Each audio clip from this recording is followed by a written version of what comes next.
Counter-Strike Global Offensive came out over 10 years ago and took the world by storm thanks to its addictive gameplay and active competitive scene. But it hasn't been a smooth ride, and the game has seen a ton of controversies over time, suffered backlash from its community over updates, and there are so many competitors right now that have made massive names for themselves, including Valorant. By all normal means, CSGO should be dead by now because of how old it is and the fact that we have so many alternatives to play. Yet somehow the game manages to constantly retain a player base of nearly 1 million players daily. And not only that, but it even constantly remains in the top 10 list of video games that get the highest viewership on Twitch. What magic did Valve use to make CSGO such a global success despite all the hurdles that it has gone through? And why do people keep going back to it despite having so many newer options? Let's take a look at why CSGO should have died by now and why it actually isn't going to, for now. Let's start at the humble beginning of how Counter-Strike started so that we have a better understanding of where it's going to be in the next couple of years. The very first version of Counter-Strike began as a mod for Half-Life's engine. The project was started by Min Lee, who wanted to do something in game development both out of interest and because he wanted to have something that would serve as a portfolio in the video game industry, since that's where he wanted to get a job. Throughout development, the then amateur video game designer Jess Cliff ended up joining Min Lee and helped out with things like managing the game's website and community, as well as making some of the game's levels since he had contacts within the map making community. The two of them were good at different parts of development, and together they made a great team. Once the 5th beta of the game was released, Min and Jess were approached by none other than Valve, who offered to buy Counter-Strike as an IP and gave them jobs within the company so that they could continue the game's development on a bigger scale. Finally, Counter-Strike was officially released by Valve in 2000 for the PC platform. The game found massive success and sold 1.5 million copies just by 2003 alone, with a revenue generation of $40 million.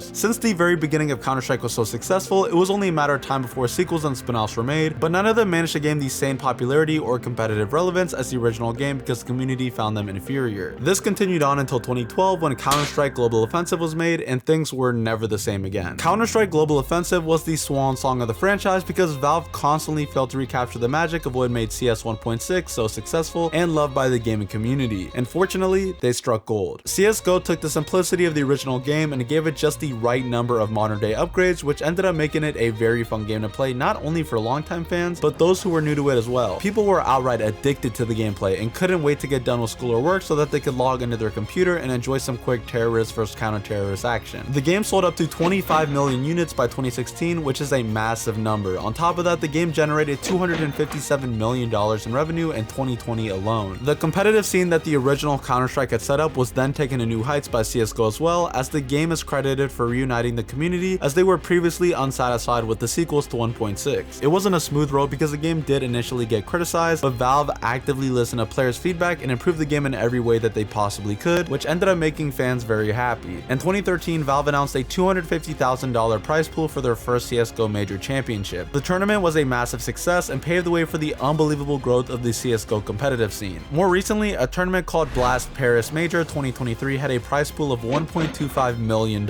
which goes to show you just how far the game has come. Now, I know what you're thinking. Why would CSGO be dead if it had such an amazing launch and grew to have such a large community? Well, not everything that you'll learn about CSGO is good news, and we have not even begun to scratch the surface. The very first controversy that CSGO faced was at the hands of its player base. When the game launched back in 2012, it was criticized for having unbalanced gameplay, poorly implemented mechanics, and a ton of bugs. Valve managed to solve most of these issues with tons of updates, but that's not to say that it was smooth sailing after that. Every time the game sees the removal of certain maps or changes to the balance of certain guns, the community will often debate heavily on whether the changes that were made were good for the game, and they can be very divisive. And before people could come to terms with these negatively perceived changes, the game introduced the Arm Steel update in August 2013. In this update, Valve brought skins into CSGO, which ended up becoming a virtual economy due to their rarity and other high value factors. Not everyone could gain access to certain skins, and those who did were able to exploit their rarity. This ended up forming a gambling environment within the game, as players could trade and sell their skins with other players, which could bring in revenue for those who dedicate a lot of their time to the game. And this saw the birth of many skin trading sites too, which ended up leading to cases of money laundering and betting. The loot boxes of the game were banned in countries like Belgium and Netherlands too, and there have even been lawsuits against Valve which stated that the company encourages underage gambling. Valve ended up abandoning the console versions of CSGO, which were available on PS3 and Xbox 360, because they were both standalone versions and also on consoles that could no longer handle the latest updates for the game. But what made matters worse is that Valve simply never released CSGO on consoles again,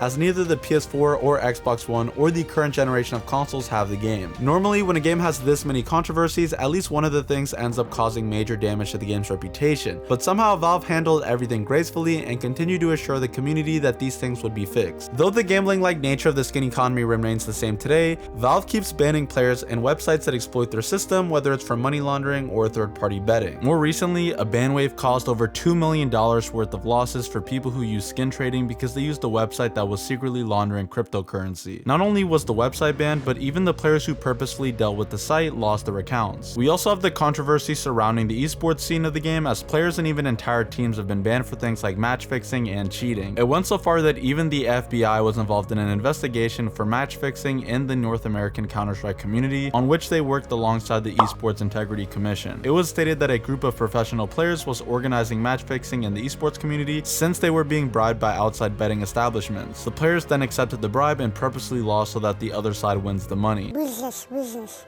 And that's only the esports cheating, because despite Valve's own anti-cheat, CSGO does have a lot of hackers come in every now and then to wreak havoc in casual matches until the game bans them. While there are dozens of new multiplayer and co-op video games that have come out in the past decade, none of them have managed to replace CSGO because they're all different in their own ways. Overwatch, Fortnite, PUBG, Splitgate, Halo, Call of Duty, none of them offer the classic terrorist vs Counter-Strike experience which CSGO is known and loved for. So a lack of true competition definitely has helped Counter-Strike stay alive.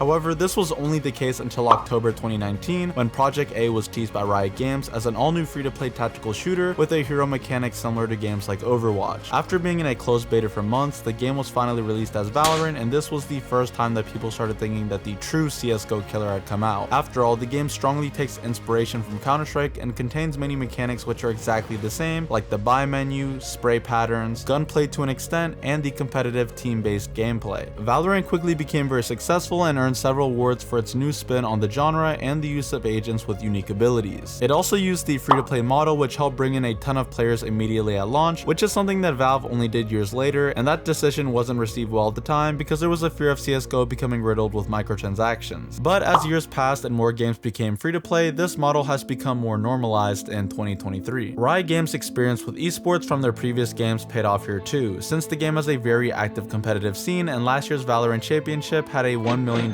prize pool too. Everyone was wondering if this is truly where CSGO dies, because Valorant seemed to be the perfect alternative. Shockingly, no. While Valorant did end up making its own place in the FPS community and even becoming wildly successful in terms of streaming and the competitive scene, it did not manage to damage CSGO's relevance at all. As of today, the game retains an active player base of over 850,000 players daily on Steam, and sometimes reaching over 1 million during certain times of the year. Then we have the game's Twitch viewership, which is normally between 60 to 80,000 on a daily basis, which puts it within the top 10 list of most streamed games every day. This is excluding the championships, which usually have over 1 million people watching every time a major tournament happens. This is all thanks to Valve's commitment to keeping the game relevant and alive with updates that constantly fix problems that the players have with the game. And a huge factor is the game's player base itself too, having a deep attachment to the game and its mechanics that keep them coming back to it non-stop. Their commitment to the game is just as strong as Valve's commitment to its development, which is why it remains one of the most successful games today. And despite other games offering similar things, they simply are still very different from what CSGO is. Its lack of heroes and agents is something that is appreciated by millions of players that feel it's too cartoonish or interruptive. And there are so many extra game modes and mods for the game which give it new life for veteran players. Despite all the good things that CSGO has done, the negatives that this game suffered from can still lead to its extinction because it has been over a decade already, and there is only so much that can be done to keep the game fresh so people don't get bored of the same gameplay loop. Fortunately for the player base, Valve is already 2 steps ahead. They already announced Counter-Strike 2, which is going to be a free upgrade for CSGO that will bring the game into a new era and a new generation of the franchise. Though much of the core gameplay remains the same, there are many improvements in terms of ticks, smoke grenades, gunplay, and graphics that make the game feel more modern and more responsive than ever before. Anyone who is feeling burnt out from the game will now have a new reason to come back to it, and those who are already satisfied still have a new reason to be excited about the new changes. Counter-Strike is finally going to upgrade, and it's incredibly smart of Valve to only upgrade the game rather than completely change it in favor of a new sequel. The future of CSGO is brighter than ever, and I wouldn't be surprised in the slightest if new records of concurrent players and viewership are set as soon as Counter-Strike 2 exits its closed beta. If you want to see my video on how games like League and Valorant are tricking you into grinding for elo, check out my video here, and if you want to know why you are always buying games that you never play, check out this one. Thanks for watching, and don't forget to subscribe to make sure you don't miss my next video.